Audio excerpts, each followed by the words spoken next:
What's going on, guys? Welcome back to the channel. Today we are reacting to why America's geography is unfair. I have a confession, guys. I have a confession. Right, whenever we don't know something about like America's geography, the comment we get most is, do they not have world maps in Europe? Or have these guys ever seen a globe before? Guys, we have world maps in Europe. We have globe. We have one of the best education systems in the world. Undeniable. The amount of Americans I've met in the UK because they travelled in from America to educate themselves. A lot of people in the travel UK, to the UK for education. Japan, any of these countries they come. The reason why I might not know this stuff, and Fats may not know this stuff, but I won't speak for you. I'll speak for myself. I mean, I don't know this stuff. I'll be honest. I didn't pay attention in school. I'll be completely honest. Same. I didn't listen to teachers. I hated school. I was never a bookworm. All I cared about was playing football and making money. That was my life. I bunked school. I was always like missing lessons. Naughty. I just didn't care. So that is why, guys. I'm not going to blame the UK education system. It's a me problem. I never found geography interesting. So, yeah. But it's never too late to learn. I wish I did pay more attention to school, but that's why we're doing videos like this, to educate a little bit and catch up on things we may have missed. And if this was common knowledge, this video wouldn't exist either. So clearly there's many other people out there that don't know. Need this lesson. Yeah. Before we get into it, make sure you smash the subscribe or follow button, hype up this video. For over a century, the Appalachian Mountains were viewed as a curse. They were a rugged, impenetrable wall that trapped the early American colonies against the Atlantic Ocean. But geographers now argue that this prison was actually a blessing. By stopping early expansion, these mountains forced the colonies to densify, industrialize, and unify. I'm Jeff, and this is the story of how a geographic wall built a superpower. All right, teach us, Jeff. Teach us. We need the lesson. Yeah, come on, Jeff. Before we can understand how this massive geologic barrier forged a country, we have to first understand the wall itself. What exactly are the Appalachian Mountains? To look at them on a standard topographic map today, they don't actually seem all that intimidating. Stretching for roughly 1,500 miles from the island of Newfoundland in Canada, all the way down to central Alabama in the United States, the Appalachians are a sprawling, massive system of mountain ranges. And unlike the jagged, snow-capped, dramatic peaks of the Rocky Mountains out west, the Appalachians are draped in lush, dense green forests. They are famously rounded and rolling, and they rarely exceed 6,000 feet in elevation. In fact, Mount Mitchell in North Carolina takes the crown as the highest peak at just 6,684 feet. Wow. For context, I was going to ask for context. Let's see if he answers my question. The state of Colorado alone has over 50 peaks that double that height. Okay. So, if they aren't dizzyingly high, why were they such a formidable wall for so long? The answer lies in their unique layout. The Appalachians aren't just one single convenient ridge that you can climb up and over. They're a complex maze of parallel ridges and deep, narrow valleys. There's actually a whole subregion specifically known as the Ridge and Valley Appalachians. If you were an early settler trying to go west, you wouldn't just cross one mountain. You would chop your way through dense, untamed forests, climb up a steep ridge, descend into a valley, and then immediately face another identical ridge. Damn, so that's a lot of work. So they use that to their advantage, is what I'm trying to say, from what I can see. And then another, and another. There were almost no natural east to west rivers or mountain passes to make the journey easier. But the mountains you see today are hiding a monumental secret. Their modest, rolling appearance is completely deceptive. Because to truly understand the Appalachians, you have to look back not thousands of years, but millions. You see, the Appalachians weren't always the gentle green hills we know today. In fact, there was a time when these very mountains would have made the modern Himalayas look small. The Appalachian Mountains are incredibly, almost unfathomably old. They first began forming roughly 480 million years ago during the Ordovician period. This makes them older than the rings of Saturn. It makes them older than bones and older than trees even. When the Appalachian Mountains were first rising out of the earth, life on our planet was still mostly confined to the oceans. For hundreds of millions of years, the Earth's tectonic plates smashed into one another in a slow-motion geologic war. As the ancient continental plates of North America and Africa collided, the crust buckled, thrusting the Earth upward. During this violent era of mountain building, geologists believed the jagged peaks of the Appalachians likely soared to elevations comparable to the Himalayas today, perhaps even reaching 30,000 feet or more into the sky. So where did all that rock go? Time and water explains it all. Because the Appalachians are so incredibly old, they have been subjected to hundreds of millions of years of relentless erosion. Rain, wind, freezing ice, and thawing summers literally ground these Himalayan-sized peaks down to the rounded nubs we see today. The sediment from these massive ancient mountains slowly washed away, gradually creating the flat, fertile coastal plains of the eastern seaboard, the very land that would eventually sustain the early American colonies. But as the ancient supercontinent of Pangaea assembled and then violently tore itself apart, it left behind a geographic mystery. What if I told you that to find the rest of the Appalachian Mountains, you'd have to leave the North American continent completely? When the continents were fused together into Pangaea about 300 million years ago, the Appalachians were just the central section of a massive, continuous mountain chain known as the... Crazy how back then, when the clashes was happening, look at America, Africa, and Europe were basically one in a way. It's just the mountains. Yeah. The Central Pangaean Mountains. This mega range acted as the rocky spine of the supercontinent. When Pangaea eventually broke apart, the newly formed Atlantic Ocean flooded into the rift, separating the continents and ripping the mountain range into pieces. The central chunk stayed in North America and became the Appalachians. But the eastern edge was carried away on the African tectonic plate. Today, those mountains still stand proudly in Morocco. We call them the Anti-Atlas Mountains. Wow. Meanwhile, the northernmost section of this ancient chain were dragged off on the Eurasian plate. If you travel to the UK and hike the dramatic misty peaks of the Scottish Highlands, or explore the rugged mountains of Scandinavia, you're actually walking on the exact same rock formations.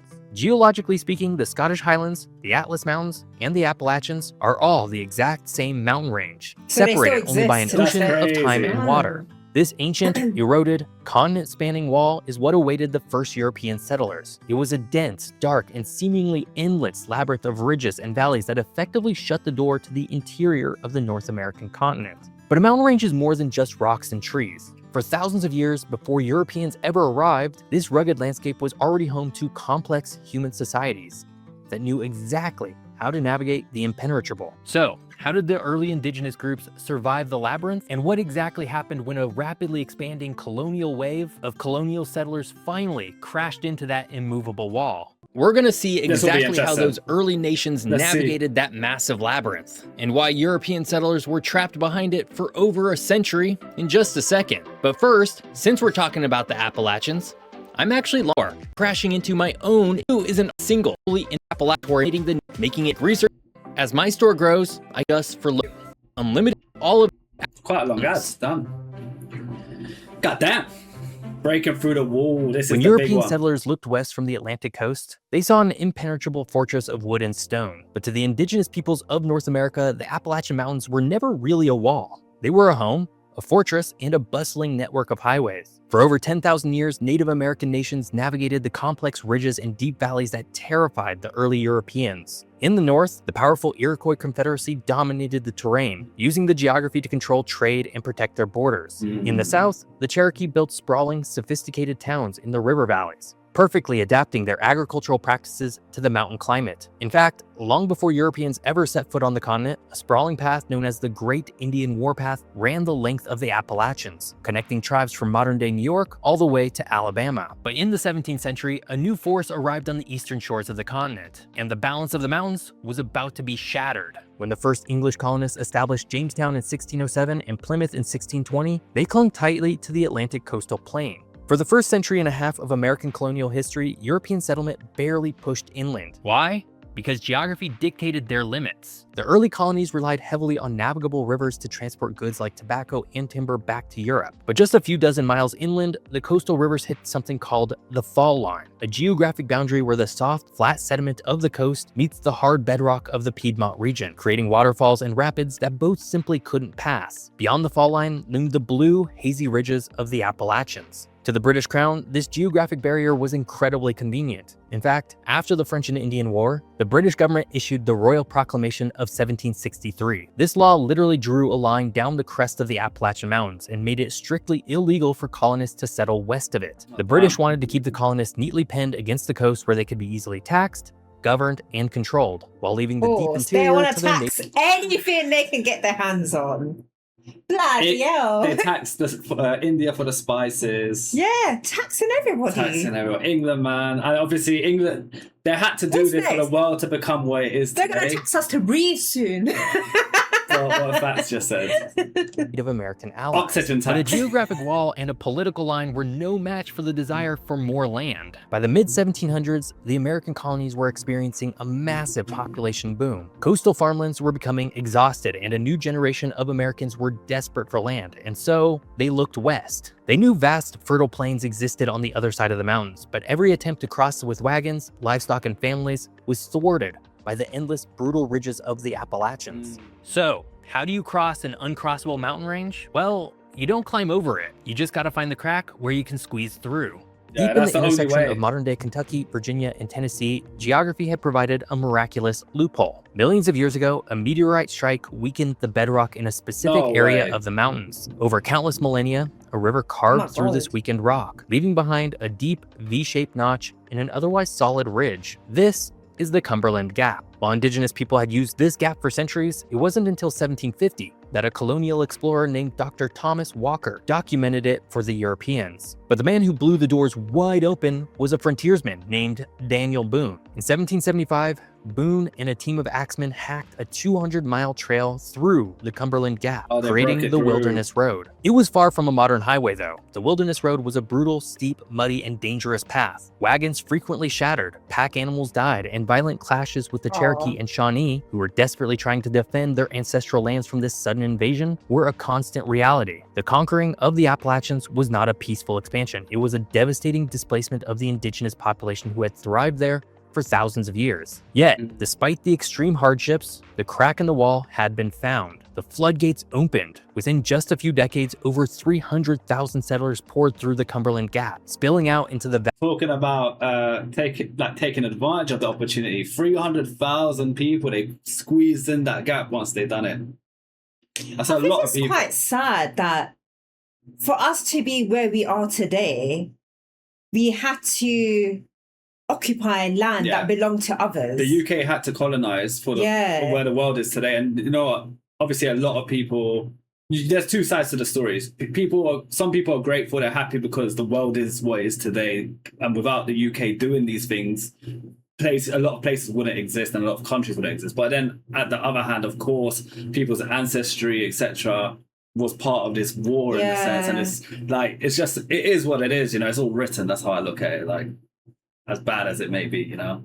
vast open plains of the Ohio River Valley. The immovable wall had finally been breached. The United States was suddenly untethered, beginning its rapid, unstoppable march towards the Pacific Ocean. But conquering the mountains is only half the story, because while the American pioneers eventually broke through to the other side, geographers argue that the true secret to American dominance isn't that they crossed the Appalachians. It's that they were trapped behind them for 150 years. That's a long time. That's a long Bloody time. hell, mate. So this went on for ages. Yeah. We've seen how the impenetrable geography of the Appalachians kept European colonists confined to the Atlantic coast. And we've seen the sheer willpower it took to finally punch a hole through that wall. But geographies point to a fascinating historic what if that changes how we view these mountains entirely. What if the east coast of North America had been as flat and open as the Great Plains? What if those early settlers had met no resistance and could have simply walked endlessly westward from the moment they landed? If that had happened, the United States as we know it today likely wouldn't exist. Without a geographic barrier to stop them, early colonists would have immediately dispersed. They would have spread out thinly across millions of square miles of the vast American interior. They would have formed isolated, disconnected farming communities, scattered from the Atlantic to the Mississippi River. Without proximity to one another, they wouldn't have needed to build massive coastal trade networks, and they certainly wouldn't have developed a unified, shared identity. By trapping the colonists against the ocean for 150 years, the Appalachian Mountains forced something crucial: densification. Because they couldn't expand outward, the 13 colonies had to build upward and inward. They built deep water ports. They Makes constructed sense. dense, bustling cities like Boston, New York, and Philadelphia. Because expanding west was impossible, they turned their economic focus north and south, trading heavily with one another along the coastline. This forced economic reliance bred a shared political and cultural identity. 13 incredibly distinct, wildly different colonies were squished together until they began to see themselves as a single, unified entity. But how did this forced proximity defeat the greatest military empire on Earth? When the American Revolution erupted, that coastal densification became the colony's greatest weapon. Because the American population was concentrated along the eastern seaboard, they could communicate quickly, organize militias, and maintain relatively short supply lines. So them being confined actually helped them, basically. That's what they're saying. Yeah. Like, if they wasn't confined, they might have not been what it is today, because they would have been too separate, too spread out. Them being together. And they would have had easy access to everything as well. Yeah. If the colonial population had been scattered across the Midwest, the British military would have easily divided and conquered them piecemeal. The Appalachian Mountains literally guarded the Americans' backs, preventing the British from easily flanking them from the deep interior. In short, the geographic prison of the Appalachians incubated the United States. It gave the country the time, the density, and the industrial foundation it needed to survive its early fragile years. By the time the country finally spilled through the Cumberland Gap and breached the mountains in the early 1800s, they weren't just a loose band of vulnerable farmers anymore. They were an industrializing, unified country with a centralized government, a booming population, and a rapidly advancing technological base. And they were going to need every ounce of that industrial power, because out west, a much more terrifying geographic monster awaited. If the early colonists had somehow bypassed the Appalachians and immediately hit the sheer, jagged 14,000-foot peaks of the Rocky Mountains or the unforgiving deserts of the Great Basin, the westward expansion would have completely collapsed. They simply wouldn't have had the technology or the numbers to survive it. The Appalachians acted as the perfect set of training wheels for American expansion. By forcing the US to industrialize first, the country was prepared for the West. By the time Americans had to cross the Rockies and the Sierra Nevadas, they weren't just relying on wooden wagons. They were laying down thousands of miles of transcontinental railroads, stringing up telegraph wires, and using the massive manufacturing base they had built back east. The wall that once... So they progressed very quickly because of that forced density. Otherwise, they probably would have. Thing is, I guess you have to think outside the box in that situation, isn't it? Yeah, you do. Yeah. Got to think fast as well.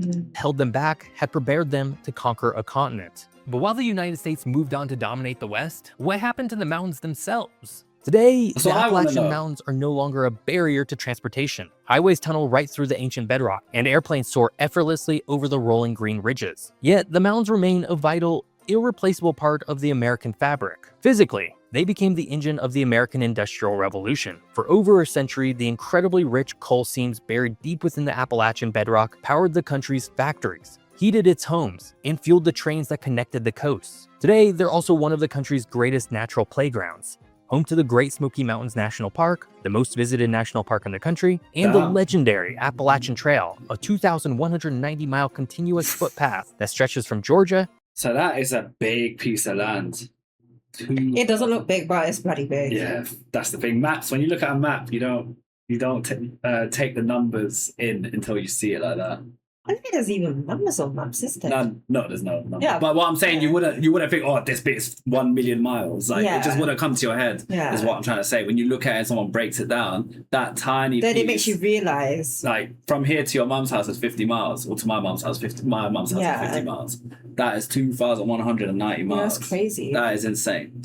To Maine. But beyond the physical, Appalachia exists today as one of the most distinct cultural regions in the United States. The deep, isolated valleys that once trapped early pioneers eventually created pockets of unique, incredibly preserved culture. The region birthed entirely new genres of American music, like bluegrass and country, rooted in the Scottish and Irish heritage of the people who settled the harsh ridges. It's a region of its own distinct dialects, folklore, and deeply ingrained traditions of self-reliance. And because of that, the Appalachians remain the most important mountain range in North America, even if they're just tiny nubs compared to the Rockies. For over a century, the Appalachian Mountains were viewed as a curse, a rugged, impenetrable wall of tree and stone. But history has actually proven otherwise. By standing in the way, this ancient, eroded mountain range forced 13 colonies to stop, grow together, and build the foundation for an industrial powerhouse. So the Appalachians didn't trap the United States, it forged it. This week, I'm in Guatemala, hiking up to the top of an active volcano to watch it erupt. That's interesting, I never knew that. Did you know any of that? No. Me neither. See, we learned something in our geography lesson today. Yeah, geography and history. That was a bit of history. It was probably like a bit more history, if anything. You're right, I think it is. There's quite a bit of history in there. But it's good to learn. History lesson. We need to catch up first. We need to catch up. We're behind. We need to start watching more videos like this. Guys, hope you enjoyed today's video. Let us know what you thought. If you want to see more educational videos like this, comment below. Depending on how the video does and depending on the feedback from you guys. If you guys like it, we'll do more of these kind of videos. Thanks for watching. Any last words? Take care. We'll see you in the next video. Bye.